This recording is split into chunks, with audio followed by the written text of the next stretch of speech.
박정희는 남편의 손을 꼭 쥐고 있었다. 75년을 살아오며 이렇게 무거운 침묵은 처음이었다. 병실 창문 너머로 겨울비가 내리고 있었다. 남편 박종수는 이제 거의 말을 하지 못했다. 입술만 가끔 떨릴 뿐이었다. 정희는 그의 이마에 손을 얹으며 작게 속삭였다. 여보, 괜찮아요. 천천히 쉬어요. 하지만 그녀의 목소리는 떨리고 있었다. 지난 3년간 남편의 병은 집안의 모든 것을 앗아갔다. 처음엔 가벼운 기침이었다. 병원에서는 폐렴이라고 했다. 하지만 시간이 지나며 진단명은 바뀌었고 치료비는 눈덩이처럼 불어났다. 종합병원 입원비, 약가, 간병비. 정희는 남편을 살리기 위해 할 수 있는 모든 것을 했다. 예금 통장을 해지했고 남편이 평생 일궈온 땅 2필지를 팔았다. 그래도 모자랐다. 아들 준호가 대출을 받아 보탰고 며느리 미경은 입술을 깨물며 장롱 속 비상금까지 내놓았다. 처음엔 모두가 헌신적이었다. 준호는 병원을 오가며 아버지 손을 잡았고 미경은 병실에 반찬을 가져왔다. 하지만 시간이 지나며 분위기가 달라졌다. 준호의 얼굴엔 피로가 쌓였고 미경의 말투엔 날이 서기 시작했다. 또 입원이세요? 이번엔 얼마나 들까요? 정희는 그 말들을 들으며 가슴이 무너졌지만 아무 말도 하지 못했다. 남편을 살리는 것이 우선이었다. 그날 밤 남편은 마지막 숨을 거두었다. 정희는 그의 손을 놓지 못했다. 여보, 여보. 그녀의 목소리는 울음이 되었고 준호가 어머니의 어깨를 감싸 안았다. 장례는 조용히 치러졌다. 친척들이 모였고 조문객들이 다녀갔다. 하지만 정희의 마음속엔 상실감과 함께 다른 감정이 자리 잡기 시작했다. 불안이었다. 장례가 끝난 후 정희는 통장을 확인했다. 남은 돈은 1,000만 원이 채 되지 않았다. 집은 낡았고 연금은 한 달에 40만 원 남짓이었다. 그녀는 거실 소파에 앉아 멍하니 창밖을 바라봤다. 남편과 함께였을 때는 이 집이 든든한 보금자리였다. 하지만 이제 남편이 없는 이 집에서 그녀는 어떤 존재가 될까? 아들 부부의 눈빛이 달라진 것을 그녀는 이미 느끼고 있었다. 재산이 사라진 지금 자신은 과연 어떤 대접을 받게 될까? 정희는 손을 떨며 찻잔을 들었다. 차는 이미 식어 있었다. 장례를 치른 지 일주일이 지났다. 집안은 여전히 조문객들이 두고 간 국화 향기가 남아 있었다. 정희는 매일 아침 남편의 영정 앞에 물 한 잔을 올렸다. 여보, 오늘도 잘 지내고 계시죠? 하지만 대답은 없었다.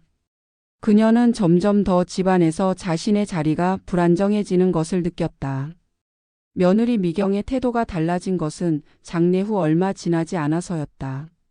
어느 날 저녁 미경은 부엌에서 설거지를 하다 말고 정희에게 말했다. 어머니, 이제 집안 살림 좀 줄여야 할 것 같아요. 솔직히 아버님 병원비로 다 나가고 우리도 대출 갚느라 빠듯하거든요. 정희는 고개를 끄덕였지만 가슴 한편이 서늘해졌다. 그래, 알겠다. 내가 쓰는 것도 줄일게. 미경은 잠시 머뭇거리더니 덧붙였다.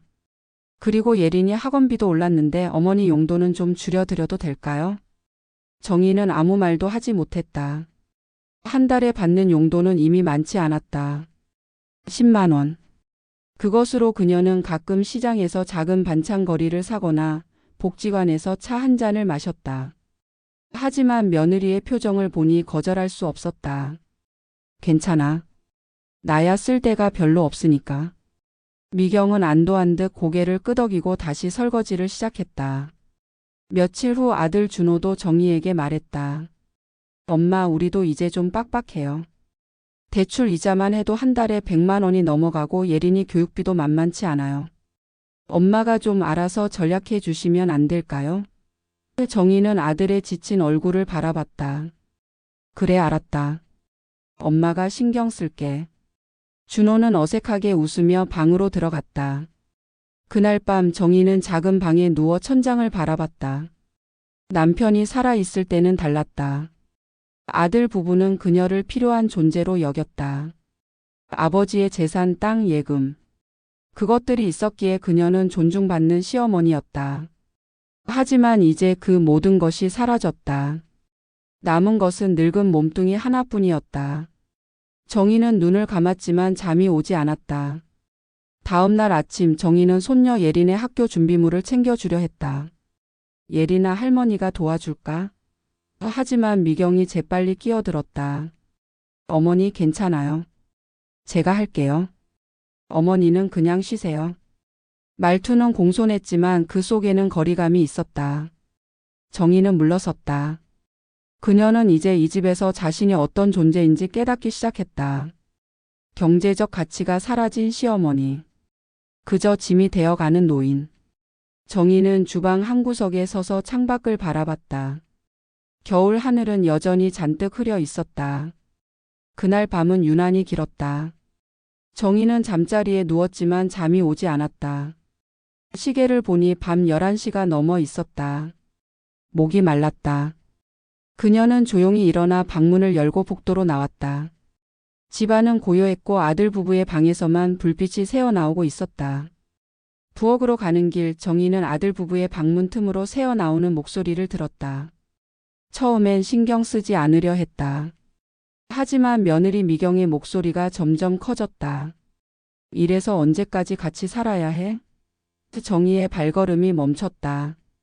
그녀는 숨을 죽이고 귀를 기울였다. 미경의 목소리가 이어졌다. 솔직히 시어머니까지 모시기 힘들어. 아버님 돌아가시기 전에는 그래도 재산이 있었잖아. 땅도 있고 예금도 있고. 우리가 조금만 더 참으면 된다고 생각했어. 근데 지금 뭐가 남았어? 낡은 집 하나랑 시어머니 연금 40만 원? 이걸로 뭘 하라는 거야? 정희의 손이 떨렸다. 가슴이 쿵쿵 내려앉는 것 같았다. 준호의 목소리가 작게 들렸다. 그래도 우리 엄마인데. 미경이 한숨을 크게 쉬었다. 당신 엄마인 건 알아. 근데 우리도 살아야지. 대출 이자, 예린이 학원비, 생활비. 다 빠듯한데 시어머니까지 모시면 우리는 언제 숨통 트여. 당신은 맨날 회사 일로 바쁘니까 모르겠지만 나는 매일 눈치 보면서 사는 거 진짜 힘들어. 준호가 머뭇거리며 말했다. 그럼 어쩌자는 거야? 엄마 혼자 살게 할 순 없잖아. 나이도 있으시고 건강도 안 좋으신데. 미경의 목소리가 날카로워졌다. 그러니까 내가 답답하다는 거야. 요양원? 돈 있어야 보내지. 혼자 사시게? 뭔 일 생기면 우리 책임이야. 그냥 솔직히 부담이야. 아버님 돌아가시고 나니까 시어머니가 그냥 짐처럼 느껴져. 정희는 그 자리에서 얼어붙었다. 짐. 그 단어가 귓속에서 맴돌았다. 손에 쥔 컵이 덜덜 떨렸다. 눈앞이 흐려지고 다리에 힘이 풀렸다. 그녀는 벽에 기대어 겨우 몸을 지탱했다. 준호가 다시 말했다. 알았어. 내가 생각 좀 해볼게. 근데 너무 그렇게 말하지 마. 엄마도 우리 때문에 많이 희생하셨어. 미경이 비웃듯 말했다. 희생? 그건 당신 아버지 살아계실 때 얘기지. 지금은 달라. 솔직히 시어머니가 우리한테 뭘 해주는데? 밥도 제대로 못하시고 손녀 봐달라고 하면 힘들다고 하시고. 그냥 있기만 한 거잖아. 정희는 더 이상 듣고 싶지 않았다. 그녀는 조용히 발걸음을 돌려 자신의 방으로 돌아갔다. 물은 마시지 못했다. 목은 여전히 말랐지만 무엇보다 가슴이 타들어가는 것 같았다. 그녀는 침대에 누워 이불을 뒤집었었다. 눈물이 흘러내렸지만 소리 내어 울 수 없었다. 남편이 살아있을 때는 그래도 한 자리를 지키는 존재였다. 하지만 이제는 아니었다. 그녀는 그저 짐이었다. 부담이었다. 필요 없는 존재였다. 정희는 이불 속에서 남편의 이름을 속삭였다. 여보, 나 어떻게 해야 해요? 그날 밤 이후 정희는 며칠 동안 아무 말도 하지 않았다. 밥을 먹을 때도 손녀 예린이 학교에서 돌아올 때도 그녀는 그저 조용히 자신의 방에 머물렀다. 아들 부부는 그녀의 침묵을 대수롭지 않게 여겼다. 오히려 편해 보였다. 정희는 혼자 생각에 잠겼다.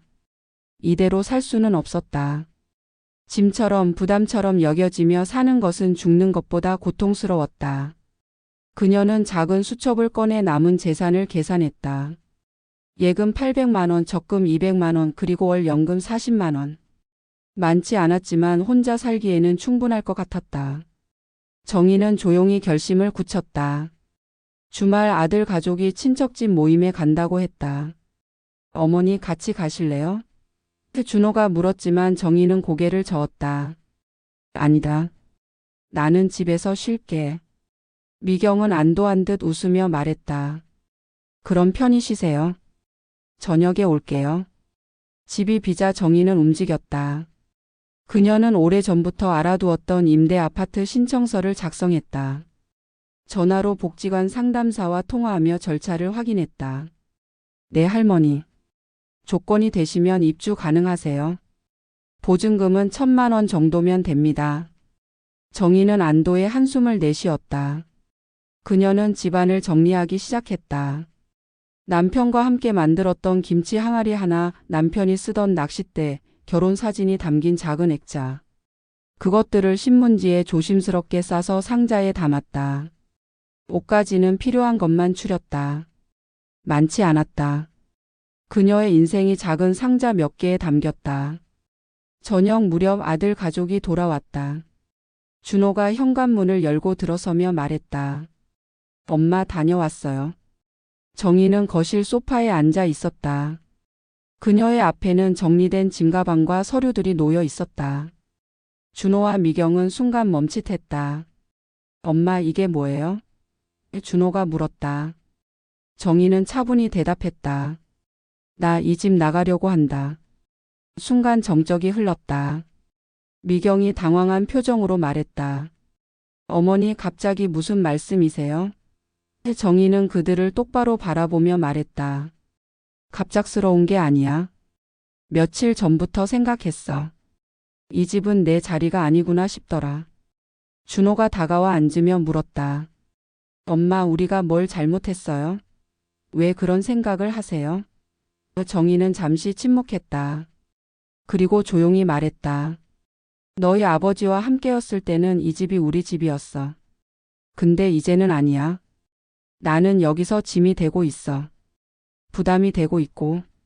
미경의 얼굴이 굳었다. 어머니, 그런 게 아니에요. 우리가 좀 바빴을 뿐이지.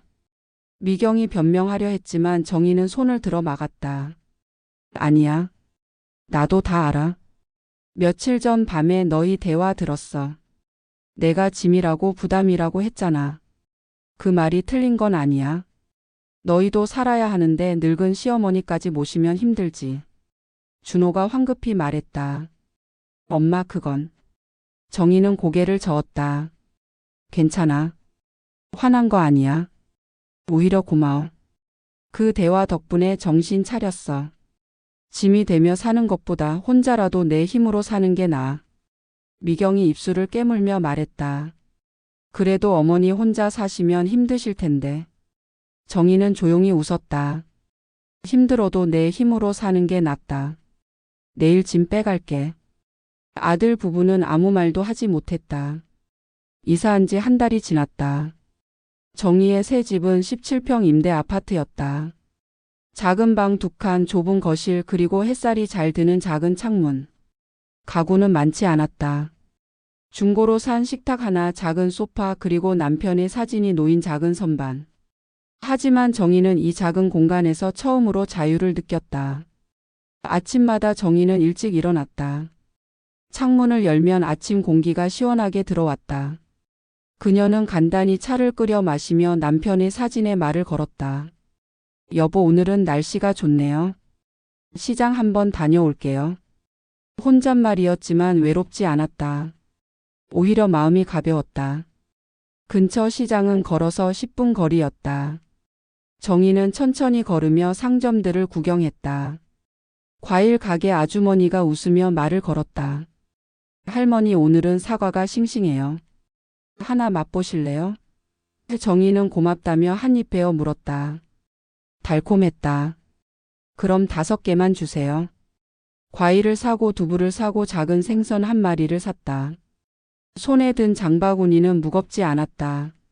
오후에는 복지관에 갔다. 복지관에서는 매주 글쓰기 강좌가 열렸다. 정희는 처음에는 망설였지만 용기를 내어 신청했다. 강좌에는 비슷한 나이의 노인들이 모여 있었다. 오늘은 내 인생의 가장 기억에 남는 순간을 써보세요. 선생님이 말했다. 정희는 펜을 들었다. 손이 떨렸지만 천천히 글자를 써 내려갔다. 남편과 처음 만난 날, 아들을 낳던 날, 그리고 이 작은 집으로 이사 온 날. 강좌가 끝나고 옆자리 할머니가 말을 걸었다. 글 잘 쓰시네요. 저는 김순자예요. 정희는 웃으며 대답했다. 박정희예요. 잘 부탁드려요. 두 사람은 복지관 1층 카페에서 차를 마셨다. 순자는 남편을 일찍 여의고 혼자 산 지 10년이 넘었다고 했다. 처음엔 힘들었어요. 근데 지금은 괜찮아요. 혼자 사는 것도 나쁘지 않더라고요. 정희는 고개를 끄덕였다. 그녀도 이제 그 말을 이해할 것 같았다. 저녁에는 같은 아파트 단지 이웃들과 모임이 있었다. 아파트 놀이터에서 주민들이 모여 차를 마시고 이야기를 나눴다. 정희는 처음에는 어색했지만 점점 익숙해졌다. 할머니 여기 사신 지 얼마 안 되셨죠? 자주 나오세요. 우리끼리 도우면서 살아요. 한 아주머니가 따뜻하게 말했다. 어느 날 저녁 현관 초인종이 울렸다. 정희가 문을 열자 아들 준호가 서 있었다. 그는 머뭇거리며 말했다. 엄마. 안녕하세요. 그동안 잘 지내셨어요? 정희는 조용히 웃으며 고개를 끄덕였다. 그래 잘 지냈다. 들어오렴. 준호는 작은 거실을 둘러보며 앉았다. 그는 한참을 말없이 있다가 입을 열었다. 엄마 미안해요. 우리가 너무 이기적이었어요. 엄마를 짐처럼 대했어요. 정희는 차를 따라주며 말했다. 괜찮다. 나도 이해해. 너희도 살아야지. 준호가 눈물을 글썽이며 말했다. 다시 같이 살아요. 제대로 모실게요. 정희는 고개를 저었다. 아니야. 이제는 내 삶은 내가 산다. 너희도 너희 삶 잘 살아라. 가끔 얼굴 보러 오면 돼. 준호는 더 이상 말하지 못했다. 밤이 되자 정희는 창가에 앉았다. 작은 난초 화분이 창턱에 놓여 있었다. 며칠 전 시장에서 산 것이었다. 작은 꽃봉오리가 맺혀 있었다. 정희는 그것을 바라보며 속으로 속삭였다. 여보, 나 드디어 내 계절을 찾았어. 작은 집이지만 이곳이 내 세상이에요. 창밖으로 봄바람이 불어왔다. 여러분, 박정희 할머니의 이야기 끝까지 들어주셔서 진심으로 감사합니다. 75의 나이에 새로운 인생을 시작한다는 것 쉽지 않은 선택이었을 겁니다. 하지만 할머니는 우리에게 중요한 메시지를 남겨주셨습니다. 나이가 들어도 상황이 어려워도 자신의 존엄을 지키며 살 수 있다는 것. 그리고 때로는 혼자 사는 것이 함께 사는 것보다 더 자유롭고 행복할 수 있다는 것을 말이죠. 이 이야기가 혹시 비슷한 상황에 계신 분들께 작은 용기가 되었으면 좋겠습니다. 그리고 가족과 함께 사시는 분들께는 서로를 더 이해하고 존중하는 계기가 되었으면 합니다.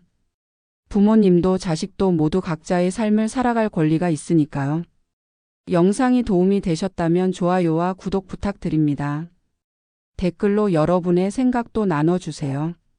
여러분은 이 이야기를 어떻게 보셨나요? 다음에도 더 좋은 이야기로 찾아뵙겠습니다. 오늘도 행복한 하루 보내세요. 감사합니다.